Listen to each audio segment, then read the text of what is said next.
when you're ready, right? This is one of those horns, those clown horns. All right, you're all good. Good evening. Welcome to the October Executive Committee meeting for Manhattan Community Board 4. I'm the chair of CB4, Lowell Kern. This meeting is being conducted via Zoom under permission from Governor Kathy Hochul in the state legislature. The first item on our agenda this evening is a letter to LPC and the Department of Buildings regarding the preservation of 44 to 54 9th Avenue and 351 to 355 West 14th Street. That's the east side of 9th Avenue and the corner of 14th Street, a series of old row houses. And I'm not going to say any more, and I'm going to hand it over to our Chelsea Land Use Chairs, Paul Devlin and Betty McIntosh. Go, Paul. Oh, excellent. Thanks. So I don't know if many of you remember, this corner is a collection of 1840s row houses that come from 14th Street and wrap around to 9th Avenue. And the row houses themselves are within the Gansevoort Historic District. The rear yards are not within the Historic District, and there was a proposal to build an office building in the rear yards of these historic row houses. It was a very contentious issue with our committee. People really fought very hard to make sure that the row houses were preserved and restored as much as possible, and that we had a lot of discussions about the size of the office tower and whatnot, but that's kind of not relevant for today's conversation. What happened was the LPC granted a certificate of appropriateness. The developer started doing construction, and they started their soft demolition, and lo and behold, the old 1840 buildings started to fall down. And so they called Department of Buildings and said, these buildings are falling down. So the Department of Buildings came in and said, this is a public safety issue. We have to dismantle the entire facades of these row houses and take them down completely in a safe way. This kind of caused a lot of consternation amongst a number of people in the community, most notably the preservationists, who said, why weren't procedures put in place to protect these buildings from falling down before they started doing the work in there? Department of Buildings came in, and because it's a public safety issue, declared that these have to be dismantled. LPC says public safety from DOB supersedes preservation, so we're going to let them dismantle these buildings. Our position, based on the committee discussion, is to say, look at DOB has a legitimate concern on public safety.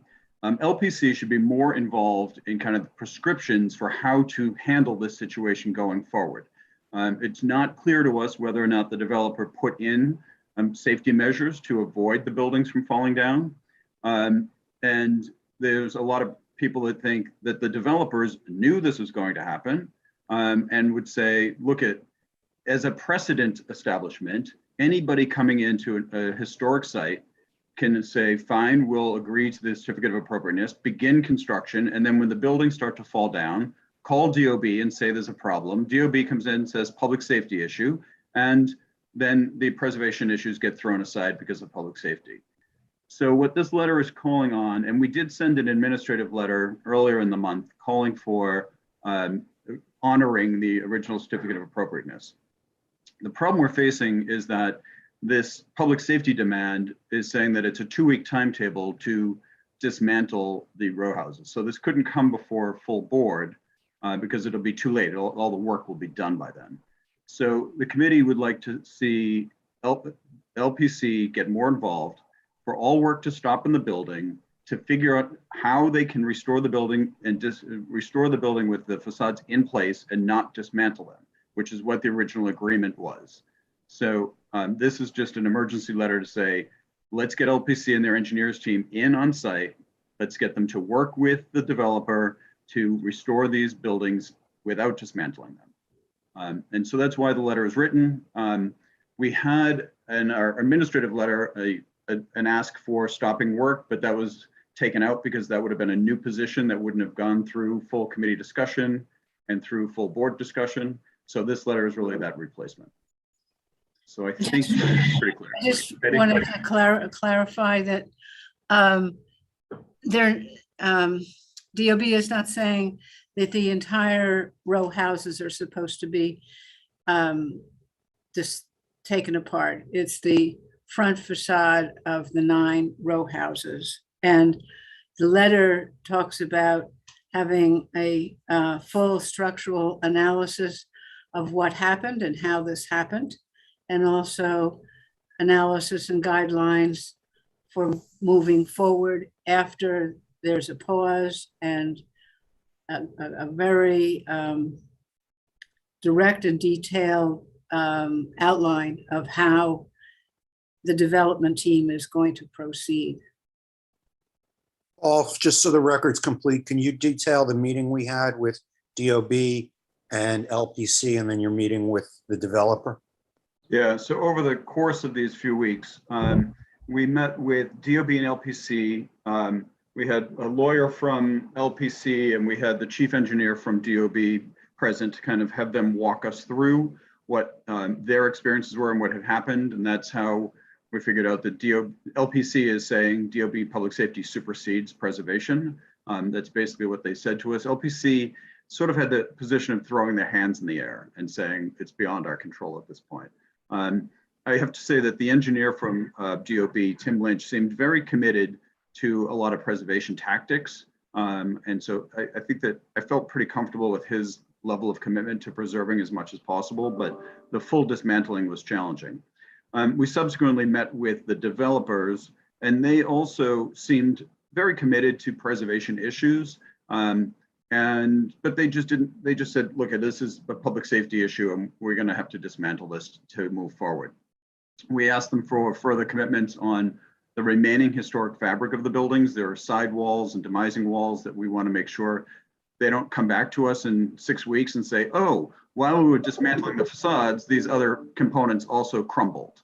And so we want assurances that they will protect the remaining historic fabric. And they seemed amenable. We asked them for some more detailed information. They have not provided us with the engineer's report that shows what happened. We asked for a 2-week look ahead for construction schedules. They really didn't give us that either. But I think that they're trying to operate in pretty good faith.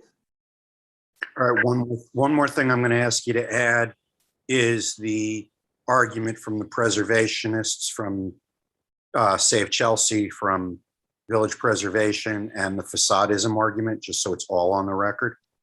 Yeah, so the presentation that a bunch of the preservations made to us is that there are systems that have been used across the city and across the country where you can shore up the facades using metal braces behind them and make sure that the facades don't come down, and then rebuild from the supported new structure. And so they're pushing for that to also be taking place rather than having the building be dismantled. But that runs counter to arguments we've heard from preservationists before, that protecting a facade and not the entire building is less than ideal. Yeah, the pictures they showed were, when they talk about facadism, it's like you have a brick wall and then you just preserve that and then everything else comes up behind it as glass, and that's what they hate. And the way they described it is exactly that mechanism. And so I found it, personally, I found it a little contradictory, but you know, at least they were showing the technology and the engineering skill set to be able to shore up these facades without dismantling them. And that technology does exist. And that's the technology they're saying we should be using in this place. All right, Betty, you want to add anything before I start taking questions from the committee? No, that covers it. All right, Jeffrey, which hat are you wearing right now? On the community board, I mean, I also had a meeting with LPC, and I just wanted to share a very specific. This is in your role in your day job. You had a meeting. So I will be correct. I had in my role in my day job, had a meeting with LPC, talked to DOB, and I will be voting present, not eligible on this letter, as I did on the previous item on this topic. But one critical engineering detail I wanted to add to what Paul shared and what became my understanding is the critical flaw in the construction of the building. When they attach a facade to the floor and the walls of a building, the bricks are typically teethed together at a very regular interval. So that way the facade actually stays on the building. in the case of these buildings, there is teething, and then there's significant gaps where there is no teething for the facade into the floor or the ceiling. And this was one of the key reasons the building is falling down. My conversations with LPC, they felt very clearly it wasn't necessarily demo by neglect. It was demo by faulty construction in the 1840s of sort of not fully adhering the facade to the floors. So I thought that was a really key detail here that I wanted to add. You know, I think that this is a horrible thing. This is a hugely iconic corner. It's going to be a disaster for 5 to 7 years. The developer doesn't want this. The preservationists don't want this. Like, nobody wins here. But at the end of the day, there's a critical safety factor on the line. So, Can I You just, wanted to respond? yeah, I just want to say to that, Jeffrey, I appreciate you sharing that information. And I wasn't aware that they were blaming the 1840s construction on this. But I want to make 2 points on that. One is that there have been other examples of facades that are not built in that way of teething in, that they are almost freestanding and the sidewalls come up to them. And it's not uncommon construction of that era to do it in that fashion, from what people have said to me. I don't, you know, I wasn't doing construction in the 1840s, so I can't really attest to that. And the other thing that leads to the incredulity of that statement is that these buildings have been standing since 1840s and they haven't been threatened to collapse. And suddenly when they go in and start construction, they start to fall down. And so the construction failure of 1840s would have become more prevalent before 2020 if there was actually a serious construction flaw there. So that's my sort of response to that analysis. it was that, but they took all the walls off, so they actually saw that it was this was missing also. So it's a fact. It's multiple factors. So, you know, again, if they had done work in advance of taking down the walls to preserve the facades.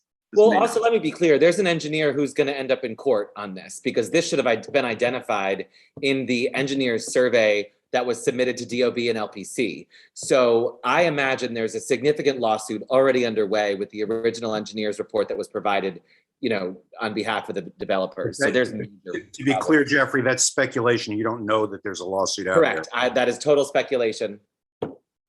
Thank you. Mike.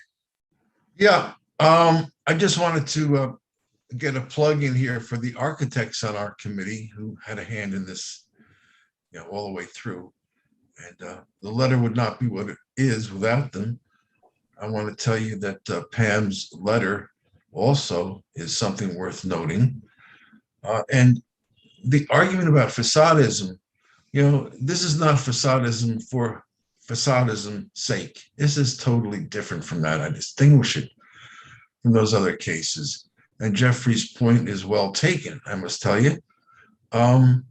You know, it's just a different animal altogether. I'm sad to see where we are. And by the way, all the business establishments are out of there, you know, so that's an important point. They're out of there. So they and their patrons are not going to suffer should these walls start crumbling. So I don't see the exigency in having this thing come down immediately. At the very least, you can pause it, yeah? And that's what I would ask for. Is Old Homestead out as well? Yes, yes, indeed. Okay. Wait, Yeah. did you say Old Homestead? No, that's a separate building. That's a Oh, separate. it is? Right. Yeah, Old Oh, Homestead. I have had to. oh, God, Jeffrey, thank you for, I thought that they Why were, I when I asked. asked- no, They are safe. They are That's safe. real. That's why Oh, good. there is traffic on that sidewalk next to this building. Okay, I got you, I There are got you. still businesses that are in place and intact and operating on the block, just not within this particular structure. I got So you. there is, you know, some safety concern. It's not that the entire block is deserted. So I wanted to make that clear. Okay, well, it's nice to know that Old Homestead is there. And everything else I said is a moot point at this. You forget what I said. You know, I don't care what happens, you know? Anyway, no, I'm only teasing. But yeah, it's good to know. All right. And the letter that Mike was referring to, Pam Wolf's letter, was written on behalf of the Council of Chelsea Block Association, as it said Chelsea, I believe. Dave Chelsea. It should go into the annals of CB4, actually. That was one heck of a letter, I must tell you. You know, Alan, I'll debate you on that one.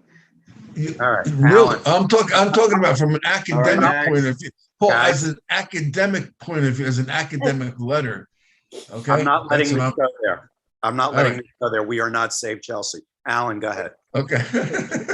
Paul, I want to see you debate Pam on the letter. That'd be good.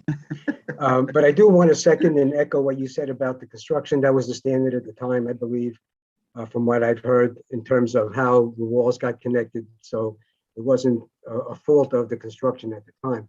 But my question is work still going on in the rest of the project, or is the developer obligated to provide some information that you mentioned, Paul, that he wasn't giving?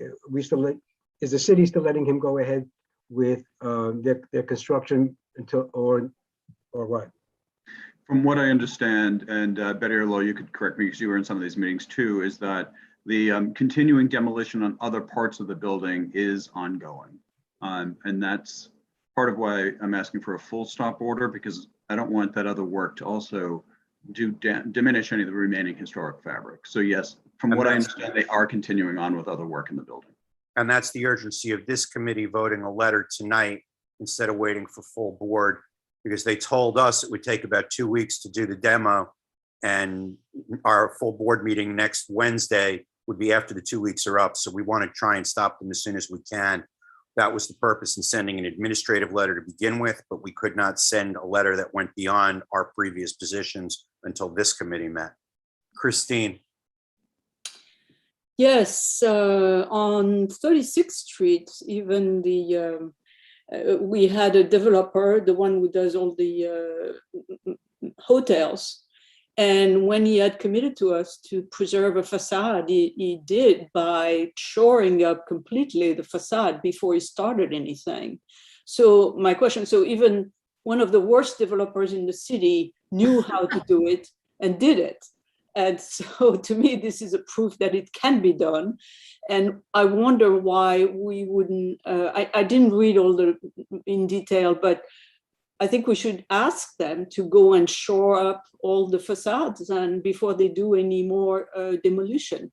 And by shoring up the facade and putting them between, two support on each side, then you don't have a safety issue. And then you can reconnect that to any construction you do in the past. So Yeah, they've already shored up a lot of that. they have. But I thought you said that they had 9 of the facade were fallen down. Yeah, but after they discovered the safety issue, then they shored up, I think, the front and the back of the facades. But obviously, it would have been smarter if they had done the shoring up before the soft demolition started. Exactly. So somebody goofed, and Right. that's why we're asking for. Or they did it on purpose. I mean, the developers are well known to do that kind of stuff on purpose. I tend to try to look at the positive. Right. But Christine, Okay, that's it. I'm done. Christine, that's the preservationist's argument that this was done on purpose. I'm going to go to Jesse next. Just real quick clarification on something Christine said, just for the record. When we're saying that developer on 36th Street is one of the worst developers, we're just describing what we feel about their design and their use type. Oh, yes. We're not talking about actually they are a No, absolutely. a developer that is doing So something. Jesse's right. Okay, that's just for the record. All right, Kit. Thanks, Lowell.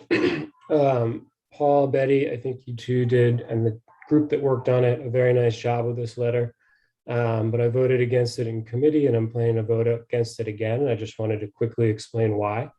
I don't think it makes sense for us to take the position that no matter what, facades should stay in place without dismantling when it's very possible, and the DOB believes that it's not in the interest of public safety to take that approach. I realize that we haven't seen the engineering report, but none of us are structural engineers. No one on the committee that discussed this was a structural engineer. And there's been a whole lot of conjecture based on a couple of photographs about what is sort of structurally feasible moving forward. Yes, we know that buildings have been preserved in a variety of ways, but I don't think we know that in this instance, it's possible to preserve this building without having to dismantle it.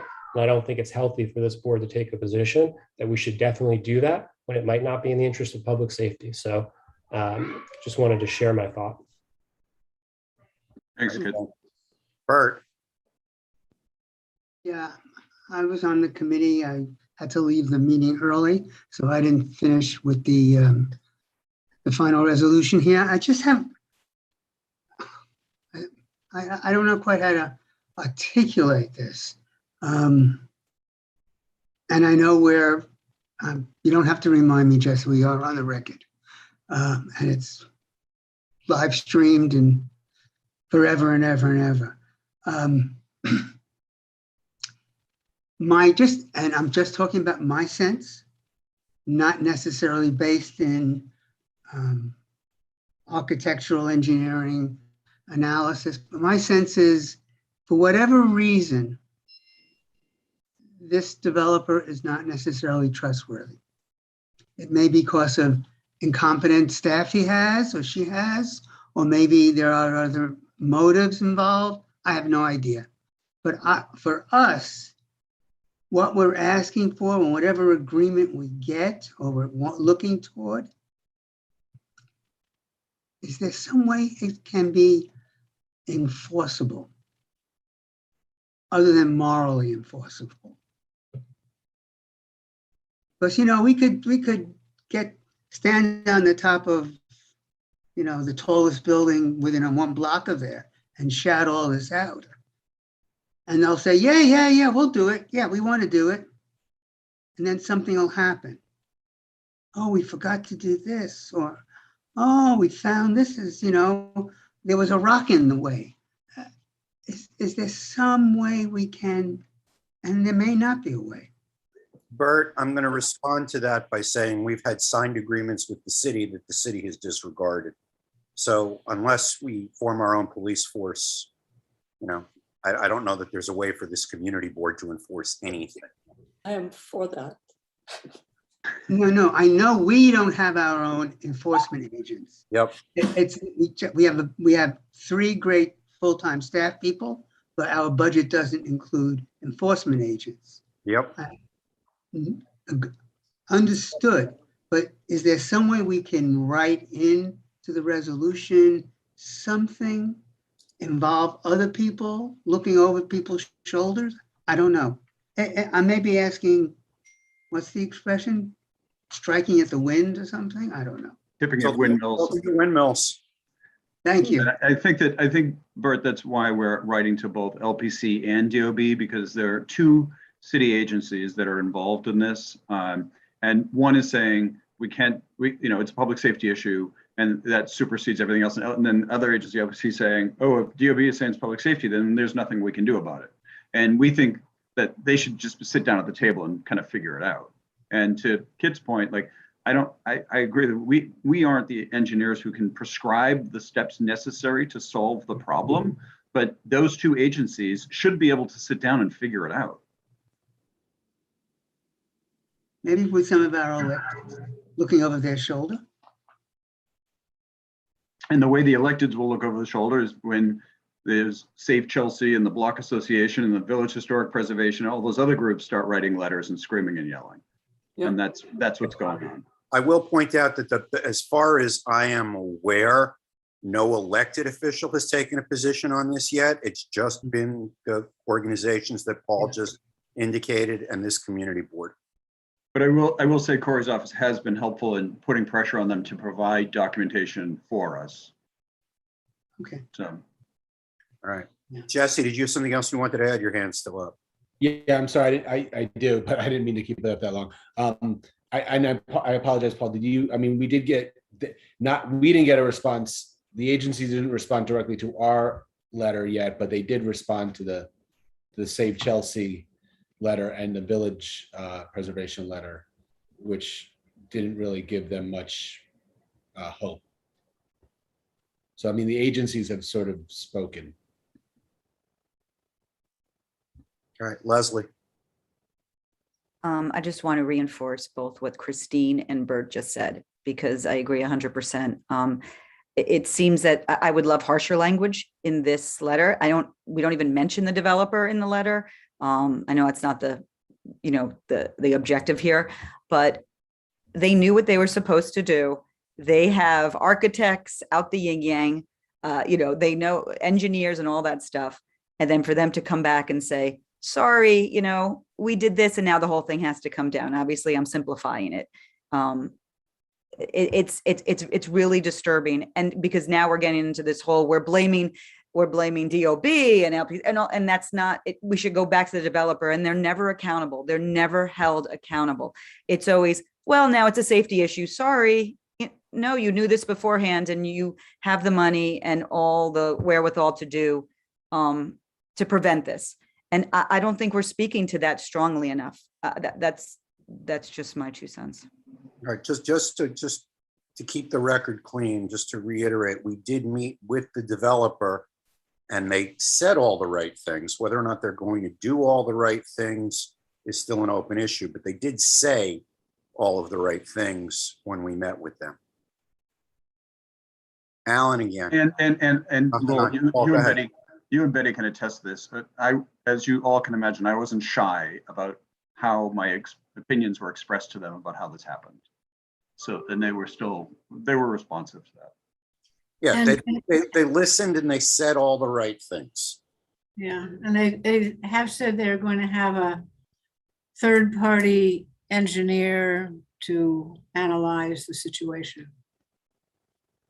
All right, back to Alan again. So just like a lot of other buildings in Chelsea and in Hell's Kitchen, the mold is cast when they permit the project to go ahead in the first place. If we can say something about the process itself, maybe if we could say something about the lack of commitment from over the years of the Landmarks Commission in trying to preserve our historic buildings in some way, instead of allowing developers to come up with all kinds of stories about buildings falling down and this and that, and we cry facadism and all, and they say, well, we'll preserve everything except we're going to put a 5-story building inside of a 3-story building. You're going to get a facade. So maybe we should put something in the letter that states, that Landmarks needs to clean up its act about, looking at these very precious buildings and what they mean to the communities, and change their way of doing business somehow. That may be every building. We have the demonstrations in front of 20th Street and 29th Street, the Underground Railroad building, and I'm sure there have been buildings up in Hell's Kitchen that have come down or what. Alan, we did have a brief conversation about this at committee level, and whether or not we should focus some energy on LPC's practices, and that they are establishing precedents and they aren't always on the side of the preservationists, and they're a preservation commission. Why aren't they doing more? And we thought it best not to take on that fight with LPC at this moment, because we're really just trying to get them to issue this stop order and do the analysis necessary to make sure to preserve this building. And rather than bringing in the story of the oldest house in Chelsea once again, I thought we'd best just. Yeah, I got you. So is this something you're going to take up sometime soon with them? Yeah, I think this is something, Alan, I think this is something that Chelsea Land Use and Clinton Hell's Kitchen Land Use can take up together, but it's a tangent to what we're discussing tonight. Right. Okay, cool. Thank you. Anyone else have anything else on the letter? Paul, you want to summarize the letter one more time? And I'll make it in the form of a motion if that's all right for you. I'd like to. You can't move on your own letter, I don't think. I can't? Oh, I thought you could. All right. All right. So this is a letter asking the Department of Buildings and the Landmark Preservation Commission to, now that public safety issues have been mitigated on site, to stop work on site until such a time that an analysis can be done, a full structural analysis can be done to preserve the facades in place without dismantling them. All right. Is there a motion to adopt this letter? Motion. Second? All those in favor? Aye. Jessica? You in? Maria, you voted yes? All right. All opposed? Kit? Okay. Anyone abstaining, not present, not eligible, otherwise not voting? One, Jeffrey. Not eligible. Yep. All right, so the letter will go. Jesse, can we get that out tomorrow? Yeah, as long as Paul, is it same as what we have in the Dropbox, right? Yeah, except for chair and commissioner, in the salutation that it's incorrectly saluted. All right, I'll fix that. Thank you. Thank you, everybody. All right, next up is an update on statement of district needs and budget priorities. For that, I go to the chair of the budget task force, our second vice chair, Jessica Shade. Hi, good evening, everyone. Many of you just joined us an hour ago for our budget task force meeting, where we began to review the statement of district needs, which is still a bit of a draft, but it's been shared with all of you, as well as beginning to prioritize the capital request items. The big thing to take note of, and I think we gave this update at our last meeting, is the suggestion of reprioritizing the top 3 priorities for this year in recognition of sort of the nature of the discussions we've been having at both committee levels, but also the commentary at full board, as well as the results of a recent survey we did, which we'll be circulating the results of very shortly. But over 400 people responded to the survey, which generally is pretty good participation. And overwhelmingly, the issues were that of public safety, sanitation, air quality, and again, we can share some of the top line analysis that's going to be done.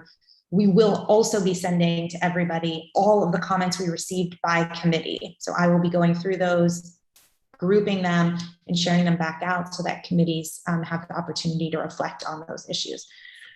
All of this is a way to say that, as you'll see in the document, which I'm just pulling up here, we've made an alteration to this year's 3 most pressing topics, and they're now ordered as affordable housing, public safety, and traffic and air quality. So that is the biggest change for this year. Obviously, the budget requests are still being finalized and prioritized with the help of the budget task force, but will more or less on both the capital and expense side aim to mirror those topics. Are there any questions? And the next meeting is Wednesday, correct, Jess? That's right. The meeting is on Wednesday. Again, many of you are if anyone able to join that, but anybody is welcome. Anyone wants to hear about the expense budget items, feel free to join us. We anticipate a lively discussion. We typically, though, vote at this point, though, just to be, because this comes out of exec historically. Okay. So can I ask a quick question? Jessica, you said that you're gathering information from the various committees. I know that we sent in our list of 4 items. We're very small on the listing, I'm sure. But do you then respond out to the committees, or to at least to the co-chairs, to say, this is what we've done with your requests, so we know what happened? Yeah, well, you'll see it in the statement of district needs, but you don't get a personalized engraved response, Paul. Yeah, no. So hopefully come Friday, we will have this draft statement of district needs. You will have a draft Excel sheet with the capital requests, which we did a first round tonight, and then you'll have a draft of the expense requests of all the committees combined. So you'll see that and have time to comment or send in maybe tweaks or something along those lines that need to be made. I'll just remind everyone, and I know you guys have all been through this in other iterations, but the goal is to align it with the three top priority areas I just mentioned. The goal is also to be mindful of the hierarchy in which the agencies receive the response. So there are many ways the document can be used. It can be used for a new member or an elected to see our full list of like top 20 or 30 priorities. But because these are actually very specific requests, they ultimately go to the agencies. And so it's also prioritizing within how the agencies receive them. So we just ask, the budget task force has tried to keep all of that in mind. So obviously everyone's free to offer any feedback or commentary about why they think something should be higher or lower, but a lot of thought is being put into trying to create this composite of requests that reflect both our district's needs, priorities, and what we think, how we think it'll be received by those who are reviewing the document. So for example, just to piggyback on that, even though we may not have an education request until item number 8 or 9 on the overall list, DOE is not going to see the requests that go to HPD or the NYPD or sanitation. They're just going to see this is our number 1 education request. So that helps somewhat in terms of structuring the list. Any other questions for Jessica?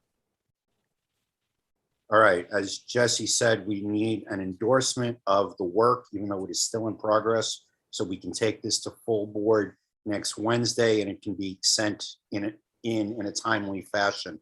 Do I have a motion to adopt the draft statement of district needs? Move to endorse. Second. Second from Christine and Betty. All those in favor? Aye. That is unanimous. I don't need to ask if anyone else is doing anything. All right, item number 3, Lincoln Tunnel closure. For that, I go to the chair of our Transportation Planning Committee, or at least one of our co-chairs, the only one who's here tonight. So yeah, Dale is on vacation. So yeah, the people from the Port Authority came to see us and presented, as you recall, they are installing gantries for cashless tolls on the New York side. And in order to straighten some of the lanes, they have to close the tunnels from a Friday night to the next, to the Monday morning. Up to now, they have been very careful of doing work only during the day, not to bother anyone, and we have not had any complaints. But this portion had to be done. So they have developed a very, very extensive plan of installing signage, detour, people, agents at intersections, etc. And I think they have done a very good job. We gave them 2 or 3 suggestions.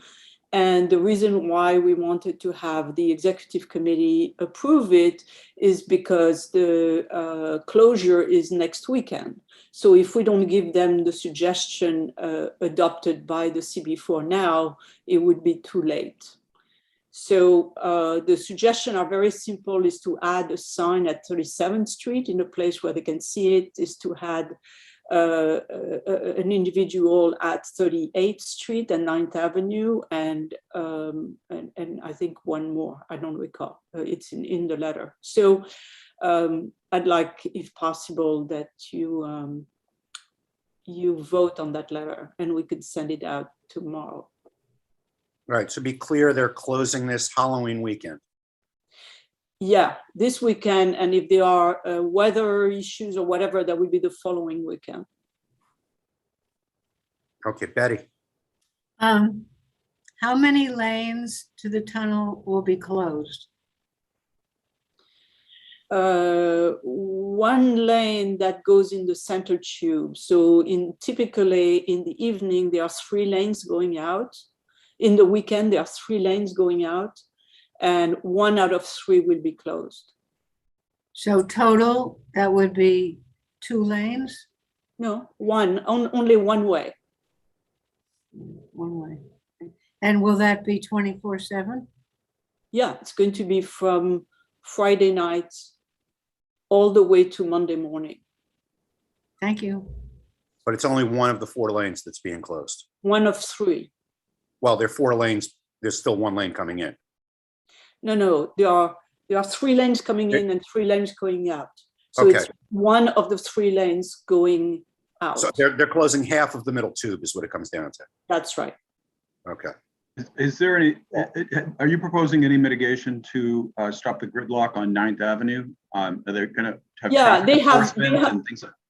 They have an extensive plan on that with nearly agents at every intersection. So the only thing we added to that was little specific flows that they are not aware of. And we told them, the cars are still coming through 38th Street. The cars are coming on that other street. So we gave them 2 or 3 things. They said they would be open to add that. And I just want to put it in writing for them. Thank you. Bert, Just to be clear, the tolling is for cars entering Manhattan, Yes. not cars leaving Manhattan. But yeah, you're right. But the cars are entering on a plaza, which is called Dyer Plaza. Yeah. And on Dyer Plaza, they are exiting lanes and coming in lanes both ways. And in order to line up the lanes coming in, they have to close one of the lanes going out. yeah, the center tube, they switch direction during rush hour. Right, so it's 4 and Right. It is But in my, order- because for Yeah. the gantries, they need to have the lanes very aligned, very straight, so that the gantries can read the but the they traffic. are still charging people to get out of New Jersey and come into Manhattan, and they're not charging people to go into New Jersey, That's right. because nobody would pay to go to New Jersey. That's right. and now that's an editorial comment. Yes. Yeah, but I'm it the is. sheriff of Manhattan. It was a factual. It's not part of the letter. It's not part of the letter, but I'm sheriff of Manhattan Community Boards, and I've lived here for 36 years, so I'm allowed to say it. Jesse,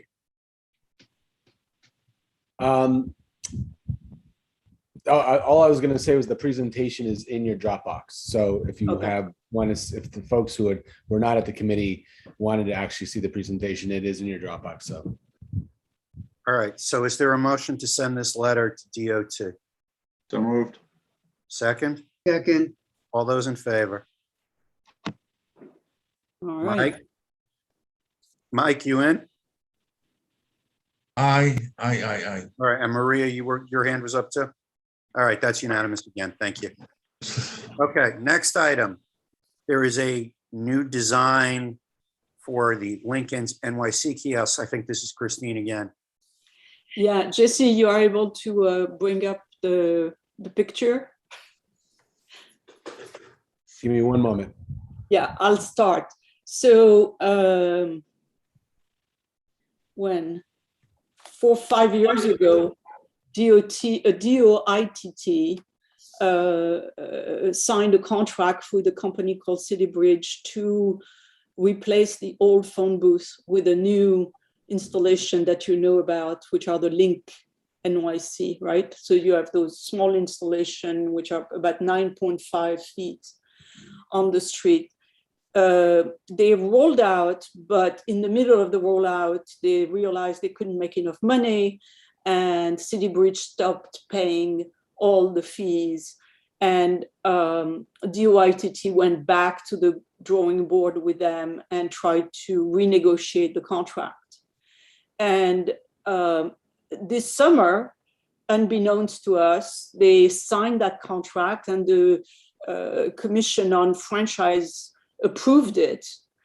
And now they are coming back to us with a plan, which is to roll the new design to all, I would say, disadvantaged neighborhood, very focused on equity and helping this neighborhood to get more Wi-Fi, etc.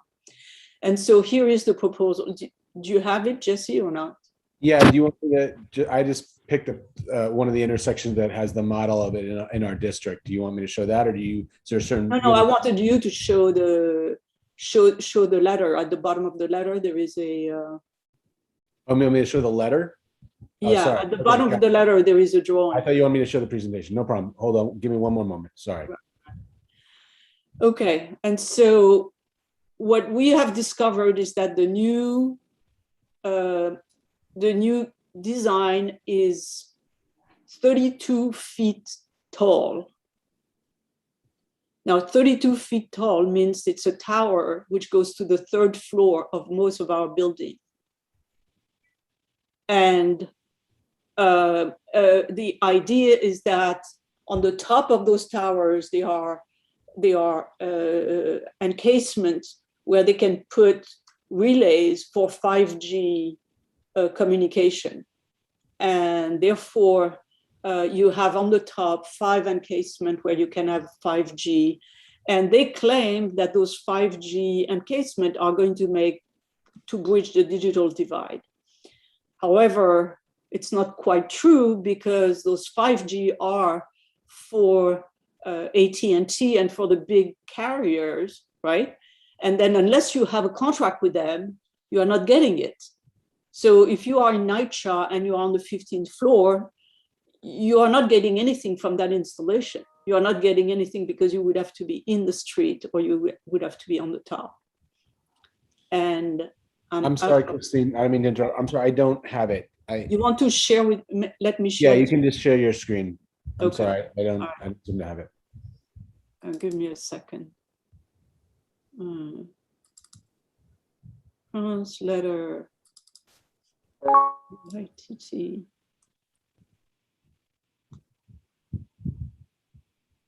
Okay. I apologize for being quite late. Okay, so now I'm going to share my screen. Yeah.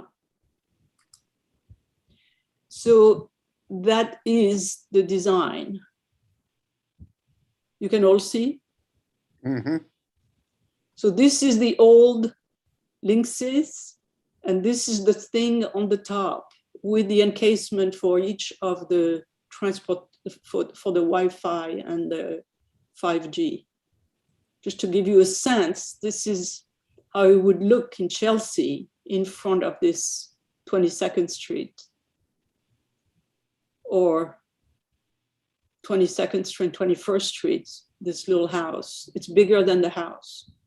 This is that. And what does the letter say, Christine? So the letter say, it's not urgent that we send the letter now. Oh, okay. I just wanted to share that with you. This is pretty dramatic. I don't think anybody would be happy to see that on their street. And I was wondering whether, CLU or CHKLU would want to add some comments on that. And the letter says essentially we oppose that. And we don't think it's going to provide 5G to, underserved neighborhood. We think it's going to provide a convenient space for the networks to roll out their 5G. And we certainly don't want it. We want to remind them of the agreements we have from our neighborhood and remind them that we don't want to see that in our neighborhood. Right, and does that letter, the letter is not to be voted on tonight for? No, I just wanted to Right, so this is an update, okay. Yeah, I wanted to educate everybody on that and just say, this is what's going on. Okay, let's start with Jeffrey the Frenchman. Christine, was this a new contract or sort of, I'm wondering how they got around this from a procurement standpoint without any knowledge. Exactly. I think this is very suspicious, but it's like renegotiating of the same contract, but now they have to go in front of the design commission, and that's why they are coming around, because the design commission, I listened to their video and they were horrified. Got it. Bert. So just, I want to be clear, the only process that we're looking at is them going before the design commission. There's no other step. There's no city council. There's nobody else. It's just the design commission, which will say yes or no. Yeah. And I think we need to copy and then send it to our elected officials and say, this is crazy. What are you doing here? Okay. I want to be clear. Thank you. Alan. Alan wants one right outside his house. Yeah, he does. Put it in Clement Clarkmore Park. Sure. The kids could use it to climb on or something like that. Right. to climb. But I'm looking at their highlights, the page on the highlights. Given the problems that we had last time with internet access, is there any control as to how far in the internet they could use and what they could use it for? And we had all these things about how long someone can stay on No, there. yeah, the links, the links is the portion below is going to act as the LinkNYC is acting now, where we have all the controls. The only difference is that they are creating that huge tower to install a facility for the networks, essentially. Okay. That's all. And when they say that 90% of new installations will be above 96th Street in the boroughs, does the city require them to be specific about where they're putting these things? The plan was always from beginning that they would put those things where the existing phone booths were. But they have specified that in this case, they will put only one per block on one side or the other side. So in the neighborhoods that didn't get it the first time around, they're guaranteed to get these installations? Yes, and especially those which have, high level of poverty or really the disadvantage. But this whole disadvantage speech doesn't make any sense because, the only thing this disadvantaged neighborhood are going to get is a Linksys. And if you want to use the Wi-Fi, you have the kids going out and standing next to the Linksys to do their homework. It's not going to the apartment at all, which is absurd. Go ahead, Paul.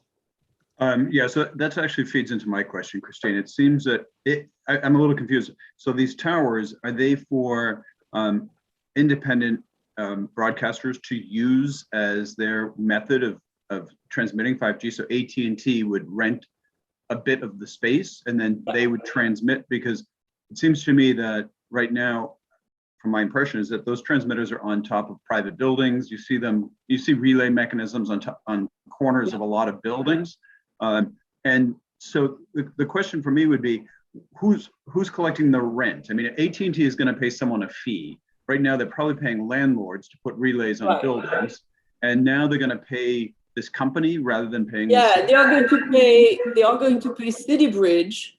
And presumably that is what is compensating City Bridge for installing a LinkNYC in a neighborhood where they cannot sell any advertising. Yeah, I mean, I think that this seems to me like if it was a telephone pole and a utility, the city would be benefiting from having AT&T and Verizon and T-Mobile all renting space on tops of these towers. And it seems that we're losing that revenue for the city by giving it to a private enterprise so they can have Linksys. And exactly, and the Linksys does not do so much for you. Right. So beyond the aesthetics, but I mean, I think that if this is going before the design commission, we have to think about the aesthetics issue versus the financial issues. No, both. I mean, the design commission, their questions were all around that, where does it really make sense? If you are going to have an ugly design, is it for a good cause? And so their question was all about, how is that going to help kids? How is that going to help anybody? Right. And what are we giving up in exchange for that?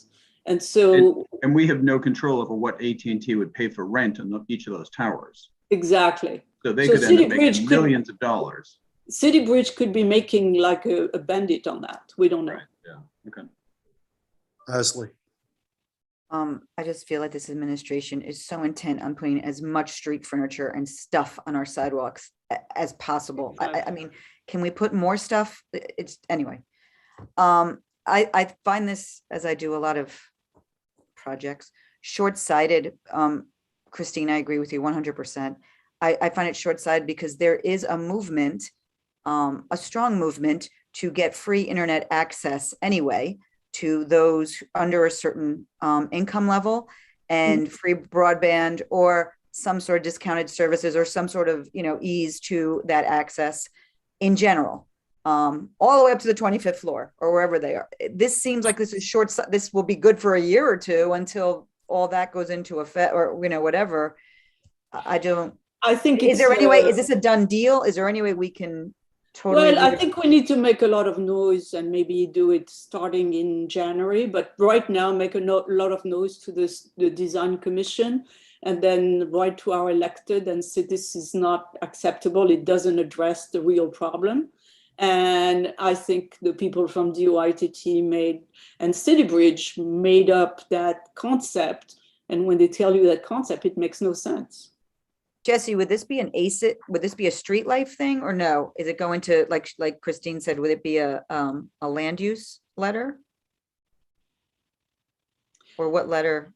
I mean, Well, I I have a think the letter. defense I have a states letter it. ready to go, but I thought maybe more letters from more committees. I mean, I think we need to think about a strategy how to stop that. And unfortunately, there was a contract which has been signed. So, And you know what? We were having a lot of problems in our neighborhood anyway. When I say our neighborhood in Hell's Kitchen with those links anyway. Yes. Before even the internet, just people. I mean, I know the precincts were having problems with them, and the communities were having problems with them. Okay, thank you, Leslie. Betty? Thank you, Christine. I'm so glad you brought this to us. When I looked at the package and these things sticking up, I thought this was the most outrageous design that I thought it was a joke almost, because it's so terrible. If they're higher than the trees, higher than low-rise buildings, totally distasteful. So I hope that you make a very strong statement about how aesthetically terrible these are, because the design commission cares about that sort of things. So that's one thing. The other thing is, two things, did you say that the proposal is that the bottom part of this structure is going to be like the thing we have now on the sidewalks, and the people are going to be plugging their phones into it and hanging around and that kind of thing? Okay, so that doesn't exactly solve any of that issue. And then could you just, for a non-tech person, could you explain why this is not helping poor neighborhoods? Well, because first of all, one piece is the LinkNYC, right? So the function of LinkNYC, you have to go and be walking in the street to get your Wi-Fi, right? So that's one thing. So if you are within a building, it doesn't help you, okay? And then the appliances which are on the top are like cell towers, right? Which are sending the cell signal, but they are going to be sending the cell signal to their own subscribers, their own customers. I see. And then the cell signals of 5G, which is the technology they want to roll out, doesn't penetrate the walls. So if you have this tower in the street, it is not going to get the signal inside an apartment. Okay. You're putting that in the letter, right? Yeah. Because it's ridiculous. It is. So, and I think it would be, I don't know if it's possible that the public housing projects and other areas that are low income could also join in opposing this. Yeah, well, we need to find those people, yeah. So if you know those people, that's good with me. Where's Mike Noble? I would think Save Chelsea would hate these in the historic district. That's absolutely true. Well, if you are a historic district, they are not going to put it in, okay? But then everybody else is going to get it. Oh, well, that's nice. Right. So that's it. That's my pitch. I just wanted to, I was so infuriated when I saw that. I felt that everybody should understand that. Marty? Thank you. Again, I apologize for being so late. When I read these materials, I was reminded, and I'm not sure if Betty just asked this question, that the LinkNYC is used to track the whereabouts of all sorts of people who pass it. I assume that this will make that tracking more efficient, question mark. And has anybody else reacted to that part of this? I think some people were concerned about that, but I think it doesn't make a difference. So this won't improve the tracking, but it will certainly facilitate continuing it. And tracking a lot more people in neighborhoods which are, you know, black and brown, where there may be more opportunity for the police to be interested in that. That's right. As I understand it, every time you pass LinkNYC, it records your with a cell phone, it records your phone. Right. Thank you, big brother. I appreciate your bringing this forward. Well, you're not my big brother. You know what I mean. All right, thanks, Marty. Okay. Any other questions on the LinkNYC design? All right, so I'm going to move on. The next is chair and small meeting report. Just before I get to the three that are listed, as mentioned earlier, there were a couple of meetings with DOB and LPC about the letter we voted on first. Additionally, I know Joe has been meeting, I wish he was here, about the building at the MTA site. And we have no update on that at this point. We're still status quo, waiting for a formal response from the developers. All right, the Empire Station Complex Working Group, we are still in a holding pattern on that. Our new governor, not so new anymore, but is still looking into what approach she wants to take to the Empire Station development. So we have not gotten a formal response from ESD yet on that. So that's still in a holding pattern. Port Authority Bus Terminal, Bert, do you want to add anything about that? Just an update, okay? The working group met with people from the Port Authority last Wednesday, and among other things, one, we agreed to make it a regular meeting. So we will be meeting with them once every 2 weeks. And the working group itself probably will meet before each meeting for half an hour. What we did at our last meeting is we agreed on 5 topics, and that each of the small meetings we're going to have in going forward will focus on one of the topics. We all recognize that it's an ongoing process. So it doesn't mean that we go to one topic 1 week and then 2 weeks later we go to the next one and we can't go back to the first one. The topics themselves, I have a little list. There's about 5. The first one we felt was the most important that we're going to be meeting with the Port Authority next time is the construction of the project's timing, the timing of the project's construction, the impact on, and Joe, one of our committee members, brought out the impact on the delivery of social services, because there are 4 or 5 different kinds of operations that will be immediately the construction will have immediate impact on the delivery of these services. Pre-K services, stuff from the church. There's a new shelter that's going to be opening up.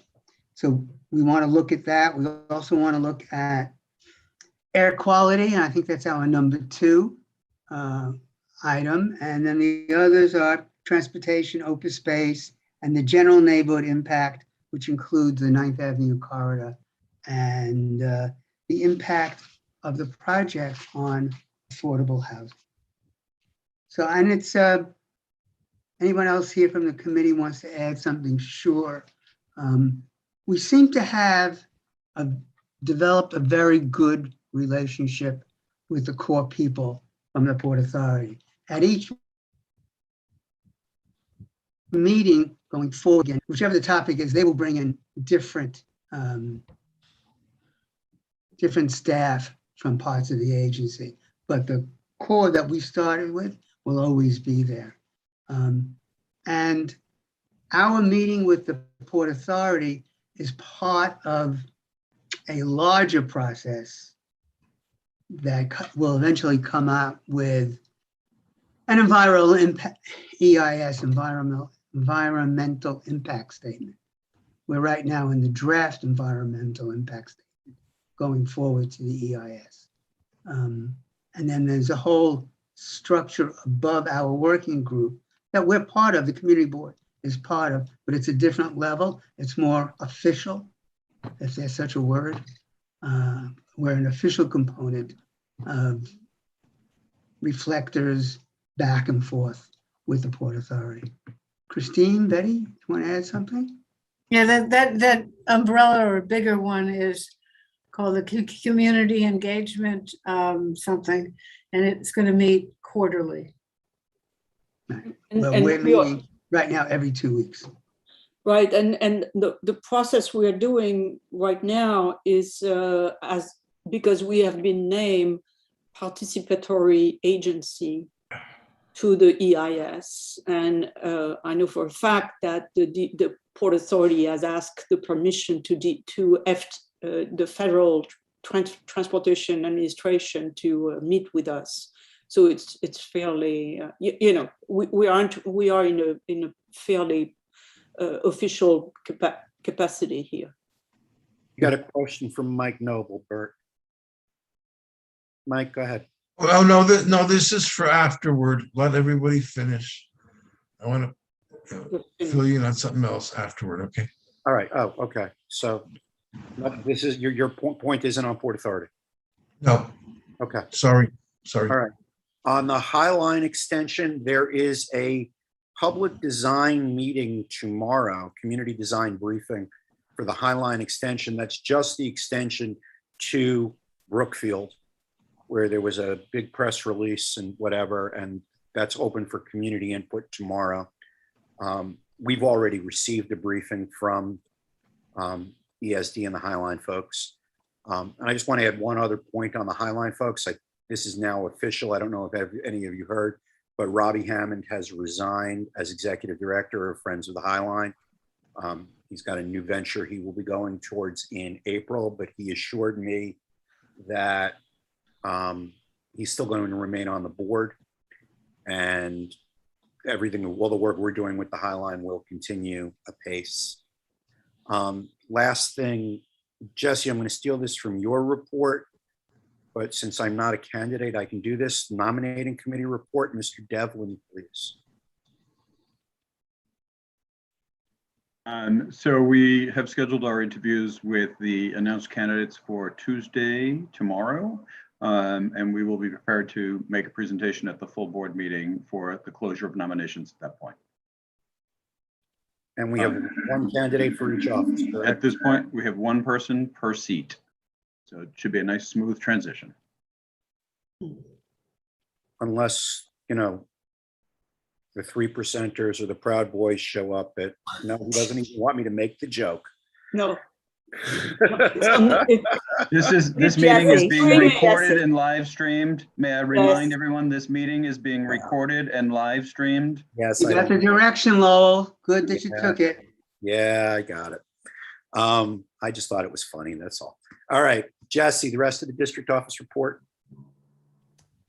Yeah, so real quickly, I just nominating committee is taken care of. Budget task force is taken care of. So yeah, there is the draft full board agenda in your Dropbox. Please take a look and make sure that there's anything I need to update or change, or you can contact our Nellie or Janine in terms of specific letters. I did get Betty's note about the misspelling of formerly under the agenda. Thank you very much. I'll call that a classic Lee Compton. He used to be very good at catching all of those for me. I think I spelled ratify. Once. Anyway, and then there is the committee schedule for November. Please take a look. That is always a work in progress. Of course, it's just a snapshot. We just put it out on Friday as with the rest of with everything else, and it'll continually change. But if there's stuff that you know that should be on there already, please let your respective staff member know. To my knowledge, the only committee change for November is WPE. It is meeting the Thursday right after full board because the following Thursday is a holiday and the office will be closed and it is a city holiday. So that's all I have. I will just make sure, well, you see that there's two people in who've been waiting patiently. I don't know if they have anything to say, but they are in the attendees section. All right, well, I'm going to go first. Mike Noble had a piece of either new or old business he wanted to take up. Yeah, just to keep you, tuned in on the Elliott, Chelsea, Fulton redevelopment and all that. Okay. This is what I'm permitted to say. I'm going to read the email, which I got today. I think that you can say that the review committee process is still ongoing and that more information will be shared in coming weeks. Well, that's, I wanted to tell you a lot more.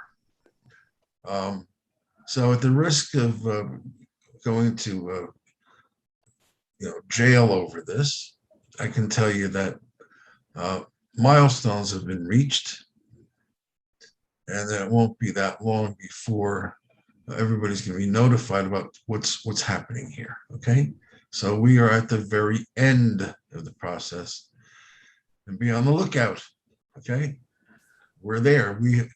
We're there. Okay, All right. that's it. Thanks, Mike. Good. Yep. Okay.